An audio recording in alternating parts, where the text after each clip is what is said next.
You know that feeling. The subtle buzz of a phone you were sure was on silent. Or the little ping from an email that just pulls your brain completely away from what you were doing. We all live there. Exactly. It's the laptop open at the dinner table, it's work messages popping up on a Saturday morning. And look, this hyperconnectivity, it's given us amazing things. Flexibility, remote work. Rapid collaboration, absolutely. But there's a catch, right? A pretty big one.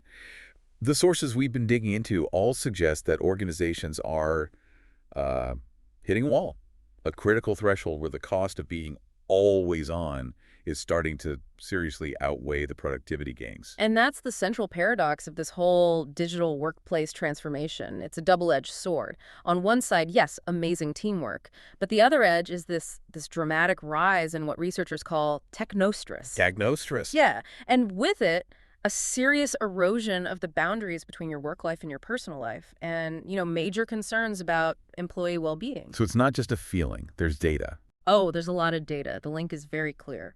Recent studies show that this relentless technology use, it correlates directly with higher stress, more anxiety, disrupted sleep, and just an overall lower life satisfaction. Which is exactly why we're here today. Our mission for this deep dive is to cut through all that noise and give you the shortcuts.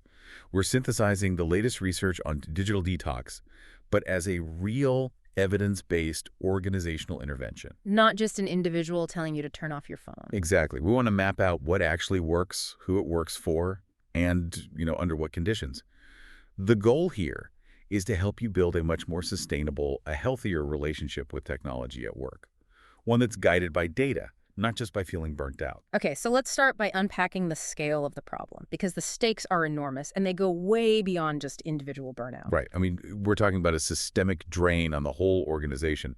When you try to quantify the actual tangible costs of this constant availability, the correlations are, frankly, a bit scary. Technology overload isn't just an annoyance.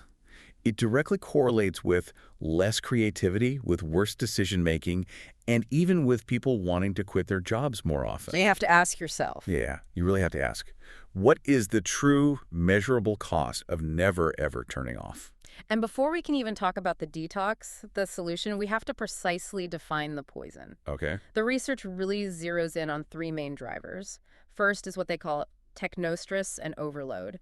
Just think about the sheer number of tools we use. Email, Slack, Teams, Zoom, Asana. Exactly. The list goes on. This proliferation of tools creates this cumulative demand on our attention. And technostress is what happens when those digital demands just consistently exceed your ability to cope. It's that feeling of being perpetually overwhelmed. It's like you're drowning in tabs and notifications. Yeah. You spend half your day just managing the input instead of creating any real output. You've nailed it. That's the feeling. The second driver is boundary erosion. Mobile tech makes work anywhere, anytime possible. Which very quickly becomes work everywhere, always.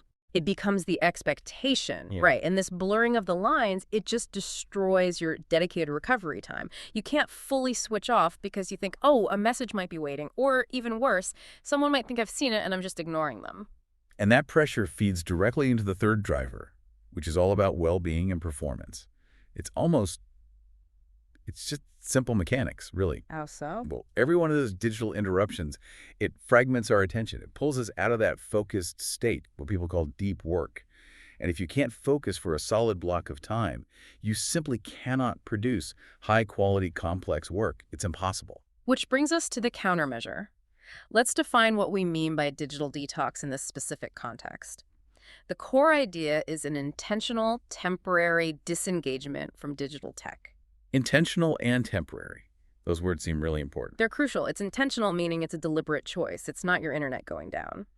And it's temporary, which is what separates it from something like, say, digital minimalism, which is more of a permanent life philosophy. So this is more of a tactical intervention. Exactly. It's a behavioral strategy aimed at recovery. It's not just about, optimizing your daily screen time. And what's wild is the variation you see in the research. It covers everything from these tiny micro breaks like a few minutes an hour, a tech-free lunch, all the way up to these big planned sabbaticals. Weeks, even month-long. And it also varies in depth. It can be a complete disconnection, everything up, or it can be very selective, like just muting Slack but keeping a critical channel open. Okay, so now let's make the argument for why organizational leaders really need to be paying attention here. This has to connect to the bottom line, right? It absolutely does. This is the crucial point. Well-being isn't some fluffy HR initiative. It is a core performance asset. And this is where we see those productivity paradoxes pop up. We buy all this tech to make work faster, but using it too much creates these huge efficiency drains. Yeah. It's completely counterintuitive. The data shows knowledge workers spend most of their day just managing communication, checking it, responding to it, sorting it, not doing the actual creative work they were hired to do. And the cost of switching between those tasks is just, it's staggering. It has a steep, measurable cognitive cost. There's highly cited research that suggests it takes an average of 23 minutes and 15 seconds to fully get your head back into a complex task after you've been interrupted. 23 minutes? So if you get, what, 10 interruptions in a day? You do the math. That's nearly 4 hours of recovery time, just gone, just trying to get back on track. Now multiply that cost across your entire workforce, you're looking at a massive loss of organizational value every single day. And that fractured attention, it doesn't just slow things down, it actively kills innovation. Deep work, creative work, it needs mental space for ideas to incubate. To connect. Yeah. And if your attention is constantly being shattered into these tiny little intervals, you are undermining the very conditions needed for a creative insight to even happen. That's why this overload is so strongly correlated with reduced divergent thinking. And that extends all the way to the top, to leadership. Digital overload fuels something psychologists call decision fatigue. Every little notification, every email, every chat message, it requires a micro decision. To engage or not engage. Right. And those little decisions, they add up. They deplete the mental resources that leaders need to make the big strategic choices.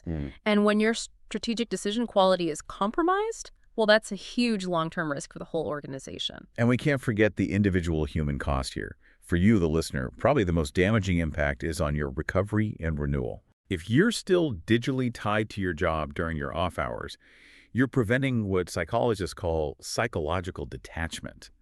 That's the process of really switching off your work brain. And if you can't do that, you're just building up this cumulative fatigue that makes you less effective the next day and the day after that. And this spills over. It's not just about you. We have clear data showing that when work tech bleeds into personal time checking Slack during dinner with your family, it leads to relationship conflict. The cost is paid not just by the employee, but by their loved ones too. Okay, so the problem is clear. It's multi-layered. Let's pivot. Let's talk solutions. And there's one key finding from the research that really stood out to me. What's that? That collective solutions produce much stronger, more durable effects than just relying on individual willpower. Yes, because they remove the social pressure. If everyone is disconnecting, you don't feel guilty for doing it too. Exactly. Which brings us to the first type of intervention, temporal boundary interventions. These are basically structural policies that set clear time limits to protect that recovery period we were just talking about. And we see some really clever examples of technical enforcement. Like at Volkswagen. Right, Volkswagen. They implemented a system, well, it was an email server shutdown, that literally prevents work emails from even getting to an employee's smartphone during certain off hours. That's fascinating. But wait, a hard shutdown like that, doesn't that risk missing a real emergency? How do they manage the exceptions? They define clear emergency protocol. So, usually it's through a different channel, like a phone call or a designated critical response system. But the genius of the approach is that it takes the decision away from the employee. You don't have to choose whether to look at your phone. The choice has been made for you collectively. That's smart. There's another great example for protecting vacation time from Daimler. Yes, their Mail on Holiday program. When you're on vacation, any incoming email is automatically deleted. Deleted. And the sender gets a reply telling them you're away and who to contact for urgent matters. The psychology here is brilliant because it eliminates that dreaded post-vacation inbox backlog. That fear of returning to 1,000 emails is what often stops people from truly disconnecting in the first place. So you come back to a clean slate, ready to go. Okay, what about managing the sheer volume of communication itself, the communication architecture? The goal here is pretty simple: reduce the chaos. That means cutting down on the number of channels and, this is key, defaulting to asynchronous communication whenever you can. Meaning you send the message without the expectation of instant reply. Exactly. A great example is Dropbox. They saw how intense video call fatigue was becoming, so they implemented something called Our Meeting Edit. They just wiped out a huge number of recurring meetings and declared meeting-free Wednesdays. Which gave people a solid block of time for that deep work. It gave them time to manage their asynchronous work effectively, reducing that constant cognitive switching from back-to-back calls. They protected the focus time. Right, so detox isn't about no work. It's about structured focus. What about smaller interventions, like during the workday itself? Yeah, the research on microbreaks is really strong. It shows that frequent, short breaks from technology, even just 5 minutes an hour, can be more beneficial for your attention span than one long break. It's about continuously replenishing those resources. Precisely. Intel ran a great experiment with this called Quiet Time. They gave employees 4-hour blocks of interruption-free time every week. 4 hours of guaranteed quiet. I mean, that sounds like a fantasy. How did they enforce it? The participants had to be proactive. They forwarded their calls, set up clear auto replies, and the evaluation was pretty striking. People reported being way more productive and, critically, less stressed when they were working on complex tasks during those protected times. But none of these policies mean anything if the culture doesn't support them, right? This gets us to managerial modeling. The absolute key. Employee behavior follows leadership. If your boss is sending emails at 11 p.m., the unspoken rule is that everyone should be available at 11 p.m. Leaders have to visibly, performatively model healthy boundaries. You see a great example of this in a really high-pressure environment. The Boston Consulting Group, BCG. A fantastic case study. They brought in something called predictable time off, or PTO. It required their consultants, who are famous for being always on to schedule, regular, truly disconnected time, like one full evening or one full day a week where they were completely unreachable. That must have been a massive cultural shift for a client-facing business like that. Yeah. How on earth did they manage it? It was a huge lift. The secret sauce was that it forced team coordination. The whole team had to plan around that person's time off, which meant they had to get smarter about workflows and handoffs. And the result? Documented improvements in work-life balance and retention. And, get this, client satisfaction either stayed the same or in some cases actually improved. Because the consultants were better rested. And more strategic when they were working. It proved performance and well-being aren't a trade-off. They feed each other. Okay, let's look forward a bit. We've hit on policy and culture, but the technology itself is a core part of the problem. A lot of modern software is literally designed for maximum engagement, not our well-being. That's where technology design interventions become so important. If the tools are built to interrupt, you have to intervene at the system level. This means things like notification batching so alerts come in scheduled chunks, not a constant drip. Or changing the default settings to be less intrusive. Yes, exactly. And using customized statuses like focus time that actually block non-urgent pings. What really stands out to me here is the power of just giving people data about their own habits. The example from Microsoft with what used to be My Analytics is a game changer. Now it's part of Viva Insights. And yes, it gives employees this personalized but privacy-respecting data on their own work patterns. It'll show you how many hours you're working after 5 p.m., for instance. And just seeing that number can be a huge wake-up call. The visibility itself is powerful. But the system also gives you actionable recommendations like, hey, maybe you should schedule some focus time here, or let's try to make this meeting shorter. It turns insight into an easy next step. So for all of this to stick, organizations need to build these forward-looking capabilities. The first seems to be human-centered technology governance. Which is a fancy way of saying, when you're buying new software, you need to think beyond just cost and features. You have to include a well-being impact assessment. So asking how much is this new tool going to interrupt my people before you roll it out? Exactly. Second is adaptive work design. One-size-fits-all policies just don't work. The connectivity needs of a crisis manager are totally different from a research scientist. You have to empower teams to make their own agreements about communication norms. And finally, the long-term play. Continuous learning and capability building. Investing in digital well-being literacy for everyone. So they understand the psychology of what's happening. And managers especially need training on how to model these boundaries and lead those team-level conversations. So when we boil this all down, what does it mean for you, the person listening? I think there are two huge takeaways from this deep dive.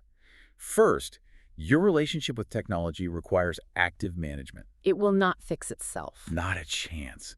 These tools are designed to grab your attention, and if you let them, they will expand to fill every waking moment of your life. And the second takeaway is that collective structural solutions work better. They're stronger and more durable than just trying to go it alone. If you want real, sustainable change, you have to get your team or your whole organization on board. Okay, so for our final provocative thought, let's look to the very near future. As AI assistants become standard in our workflow, we're facing a really critical fork in the road.